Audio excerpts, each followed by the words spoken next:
Howdy folks, welcome back to another episode of The Good, the Bad and the Ugly.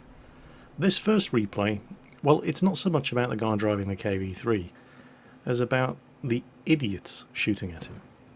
KV-3 is a pretty well armoured tank and he is top tier here in this tier 7 match on Sound River. But despite all that frontal armour, Cropto in this KV-3 is just observing what's happening to that T-150 who rushed out to get spotted in the open by that T-43 and has very wisely decided, screw that, I'm staying here in cover. He hasn't been spotted just yet, but he will very, very soon. Moves forward to use this rock as extra concealment. The only problem with the KV-3 is that the armour, well, most of the armour on the tank is in the hull. It's up to 120mm thick, at its thickest point. He just got penetrated there by the SU-100 and went right through his gun mantlet. Very well aimed shot from the T-43 in through his machine gun port. Unfortunately, the turret front of the KV-3 is not that good. The gun mantlet is not great, and the thickest frontal turret armour is only 100mm. You can see the penetrating hits there. The T-43 is keeping him spotted. And the T-43 is basically going to be a huge pain in the arse throughout the course of this entire game. Because the major threat right now is that SU-100. Well, not anymore. T-43, of course, is not alone over there. Well, he is.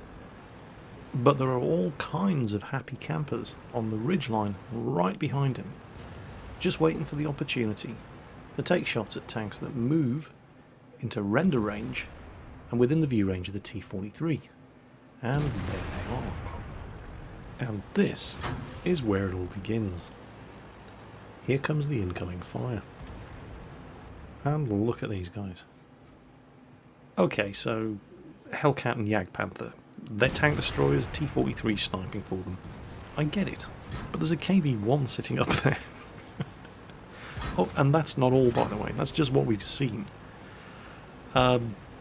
And it's just, people just have this natural tendency, whenever they spot a target, to freeze in position, swing their turrets around and start taking pot shots. And that's pretty much exactly what's happening here. And the T-43 is doing a great scouting job. Unfortunately, he's doing far too good a scouting job, because the overwhelming majority of his team is camped on that ridgeline behind him. And because he's lighting these targets up, none of them are moving forward. So Cropto's moved up so you can use this wrecked stock T-150 as cover. And now he's getting hammered by artillery, but look at the hits he's taking. But have a look at the map, have a look at the enemy team list, see what they have remaining. And see if you can guess where they all are. See if you can guess what is on that ridgeline, shooting Cropto over and over and over and over and over again. Bear in mind that anything that's up there is 500 meters away, right? And the rated penetration for your gun with armor-piercing ammunition is at 100 meters. So you're losing a lot of penetration by shooting at something from 500 meters away. And he's in a KV-3. Oh look, some of them have actually moved up into the town. So who do you think is up on that ridgeline? Who do you think has just been wasting money? Because artillery is the only thing that's actually doing any damage to him. Wait for it. There you go. A Churchill 7. And a Panther M10. And the KV-1 is still there. Well, of course he is. The Churchill's probably only just got there. That thing only does 20 kilometers per hour on a level ground. You don't go climbing mountains in one of those things. How effective do you think these guys have been, shooting at the front of a KV-3 from 500 meters away? The answer is probably not going to surprise you too much. Can he at least get the Panther M10? No, and there we go. T-43 finally punches his ticket for him. So, well, the purpose of this replay was not to marvel at Cropto's KV3 driving skills. Let's have a look at some of the results. Well, no great surprises there. 75 hits received, and his armour stopped 6,690 points of damage, but it wasn't because he was doing anything particularly well, and he'd be the first person to admit it. It was because the enemy team didn't have clue number one. First, the M6. Now, credit where credit's due, the M6 did at least move forward and got to within 150 metres of the firing line, but he only had the 76mm gun, which meant that he was pretty much completely incapable of penetrating the turret front of a KV3. That didn't stop him from trying though, did it? 26 shots, 13 hits, 1 penetration. Then we have our little friend in the KV1, and what is absolutely stunning about the 25 shots that he fired from 500 metres away is that one of them actually penetrated something and did damage. Panther M10 was marginally less terrible, but had a significantly better gun, and only managed to do 465 damage with the 36 shots he fired. And the Churchill finally arrived at the top of the hill in time to fire 19 shots and do 280 damage. I guess the point is this. There's an old saying in the English language: if at first you don't succeed, try again. By all means, try again. But if you've tried again, I don't know, 50 or 60 times and you still haven't succeeded, maybe that's the game's way of telling you to try something else. Nobody's saying that everybody has to actually study the game mechanics and memorise armour penetration values and armour thicknesses of all the tanks in the game. But the game has its own way of telling you when you're doing something wrong. And generally speaking, if you've taken 36 shots at the front of the same tank, from the same range and the same position, with the same gun, and none of them have penetrated and done damage, I'd put money that shot number 37 probably isn't going to do any damage either. Do you ever find yourself watching a replay, or dead during a game, and observing the rest of your teammates, and just wondering what kind of thought process, if any thought process at all, is going through their tiny little minds? Well, AF 2007, who is in the dead Indian Panzer, sent this one in for exactly that reason. Have a look at this Centurion 1. The surviving enemy tank, the T-32, by the way, was last seen killing an AMX M445 all the way down, practically right next to their own base. What he is doing up here, we have no idea. Now he's trying to get into the mine. What is he doing? I don't even... Okay, well, that didn't work. Oh look, there's the T-32. He's off to actually fight. No, he's still looking for gold. Maybe he thinks this is where Wargaming gets all their gold ammo from. I don't know. It's as good an explanation as any. Look at this. So far, if you've been keeping track, he's managed to drive into 2 rocks, 1 dead tank and 2 abandoned mine shafts, all completely unaware of the fact that there is actually an enemy tank that needs killing. And the poor 361H is trying to spot... What's he... No. What are you looking at? There, look, T-32, right in front of you. Go, kill him. Is this guy drunk or something? Or is he a bot? Could be a bot. Well, no, not even a bot would have behaviour this erratic. The second the T-32 popped up on the map, if this guy was a bot, the tank would have swung around and just headed straight for him. He's not even that consistent.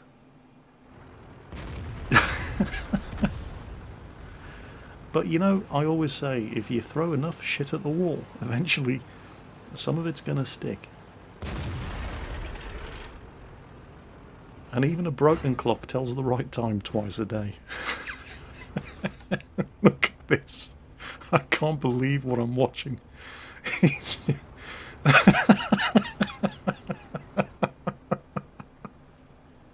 And look at the two of them. The T-32's just as bad. They're just sitting there sort of casually pretending not to notice each other.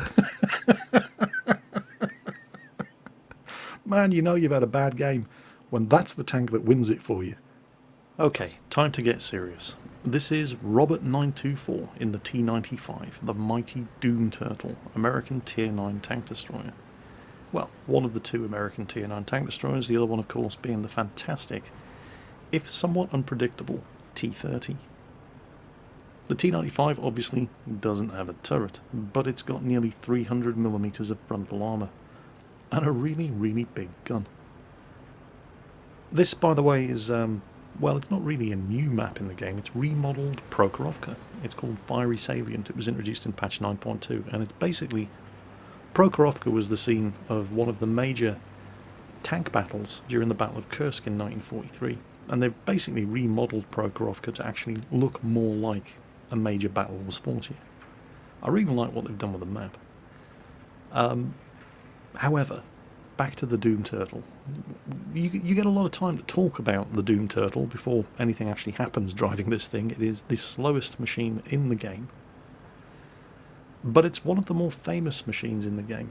There are people who may very well have seen a Doom Turtle video on YouTube without ever having played World of Tanks. And that's because there are some infamous T-95 videos on YouTube, particularly of people driving these things right across the middle of the open field on Malinovka, bouncing every shot fired at them and just crushing the enemy team.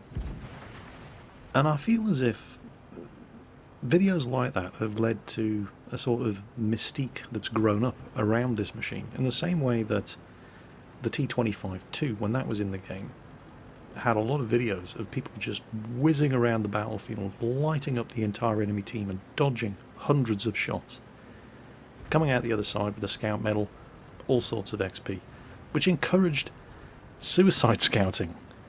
People saw T-25-2 videos, thought, I want to do that, and then failed at it utterly, because what the guy who uploaded the video didn't show you was the 30 games before that where he tried it and got his ass killed.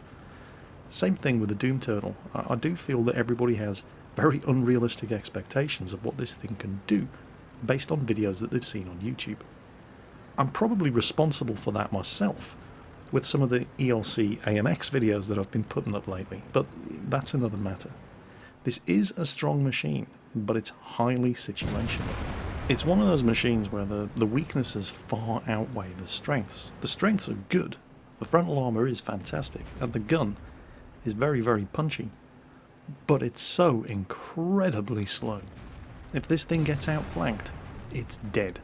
If it gets caught in the open, it's dead. If artillery see it, it's dead.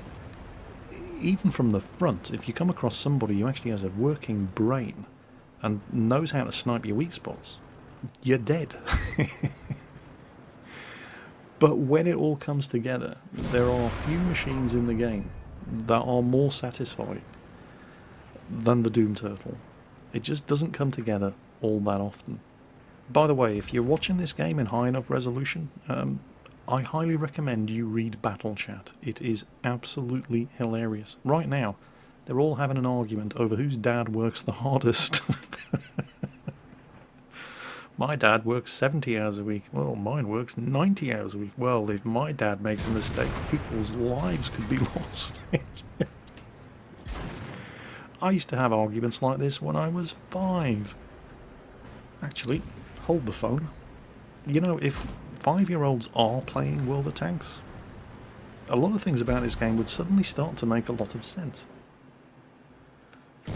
Well, anyway, that E75's been sent packing, crying for his mummy.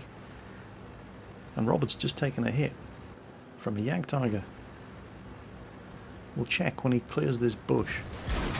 Bounces a shot from the E75, he reloads, fires blind, kills him.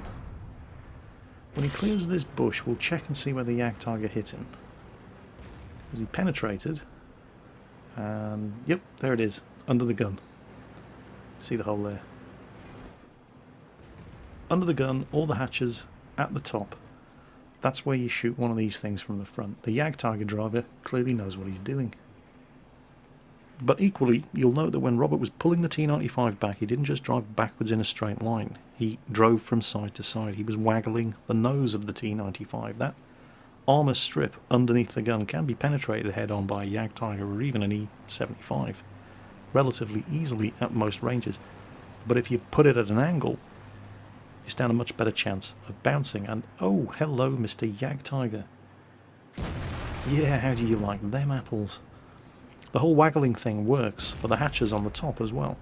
Those hatches are rounded, and people do need to strike them straight on the centre in order to penetrate, and waggling the tank while you're reloading, if you're caught in the open, increases the chance, hello Mr. Jagdpanther 2, that any shots that hit them are going to hit off-centre and just ricochet off the sides.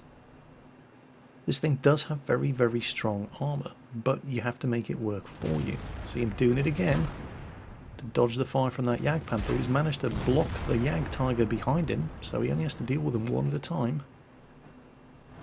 Now where did the Jagdtiger go? He's taking shots at the Centurion. And he's using the dead Jagdpanther 2 as cover. Okay. Then we'll move up. And that's a much better shot. And good night, sweet prince. So, they've managed to kill a Type 61, an IS-2, a Jagdpanther 2, an E-75, and a Jagdtiger. And Robert appears to be reasonably confident that that is absolutely everybody on the enemy team who was on this side of the map. There's an IS-3 in the middle of the field. And this is where things start to get tricky when you're driving the T-95. Everything that was in shooting range is either dead or gone. Now what do you do? You have to make that kind of decision quick and early, because this thing is so incredibly slow. It's kind of like driving the TOG 2. If you don't go the right way, if you don't make the right judgment call at the start of the match by looking at the enemy team list, looking at which map you're on, and trying to figure out which tanks are going to go where, and then put yourself in a position to shoot them, you can spend an awful lot of time sitting in the wrong position with nothing to shoot at, and find yourself the last one left alive, completely overrun and overwhelmed, and have a terrible game, because this thing is so incredibly slow. Hello Mr. Tiger 2, and goodbye Mr. Tiger 2. And there's the IS-3. Sneaky little Russian bugger trying to get around the side, but he's been spotted. And you can quite clearly see that Robert is actually contemplating ignoring the IS-3 and just continuing forward to the remainder of the enemy team, but he can't leave this guy on his flank. And not only that, there's a very, very good chance that the remainder of the enemy could be dead before he gets within firing range of them. And there's a full health IS-3 sitting over here, needing killing. And that's a healthy chunk of XP and credits. So he checks behind himself, Centurion with him. The IS-3 is never going to be able to outflank him. Instead, he's heading for cover. Smart move. And the IS-3, well, didn't make the most effective use of cover, but he did at least know where and when to shoot Robert's T-95. Planted one right into that 133mm armour plate underneath the gun as he came over the ridge. But Robert doesn't let him do it twice. He angles the armour plate for the IS-3's second shot, and watch this shot here. IS-3, commander's hatch right at the front. Unfortunately, he missed it. Well, fortunately for Robert. The striking thing about that little engagement there with the IS-3 was that the IS-3 player statistically is a pretty terrible player, and yet he didn't play terribly in that particular engagement. While Robert was crossing the field, he tried to use terrain masking, sticking to the low ground to get up into the bushes on the road and come at him from behind. It didn't work. He then tried to go hull down to take pot shots at him, which did work. Then when Robert closed the distance, he put himself in a position where he could get a shot at his lower glacis. He knew exactly where to shoot him. And when he couldn't shoot at the lower glacis, he then shifted fire to the commander's hatch at the top, and only missed it by the smallest of margins. Now, I have taken a lot of flack in the past for saying that I don't always believe that somebody's efficiency or WN8 rating, as displayed by XVM, as in this battle, is an adequate representation of the performance that you can expect from them. And that IS-3 driver is exactly the sort of thing that I'm talking about, particularly when you're at tier 8, because at tier 8, if you're going to get any better, and that IS-3 driver clearly is, tier 8 is where you're still suffering from the massive drag factor of the appallingly bad games you played all the way up to tier 6 and 7. And your stats haven't had a chance to recover from how much you sucked when you didn't really know what you were doing as you were playing your first few thousand games. Of course, if you're at tier 9 or 10 and XVM is still displaying your name in a deep red colour, then there's probably no hope for you, but from tier 8 and below, don't always go writing people off just because XVM doesn't think too much of them. They can and often do surprise you. One enemy tank left, M103. Come on. Come on. Oh, good hit. And now it's the mad scramble as everybody finds their brave pills and straps their man pants on because there's one tank left to kill. There's a T-25-2 up there on the hilltop he's trying his luck. Oh, his second shot misses. 6 tanks shooting at this M103. What are the chances that Robert's going to be able to get a third shot off before this guy's dead? Oh, and there goes the T-25-2. Look at him. At first he was, oh, I'll have a go, it's only health. And then the M103 turned the gun around and suddenly he's not quite so brave anymore, is he? Oh, Robert's reloaded. It's just a question of getting a shot. Come on. Come on. Back up or go forward, but don't sit there. Oh, he's moving, he's moving. We're going to get a shot. We're going to get a shot.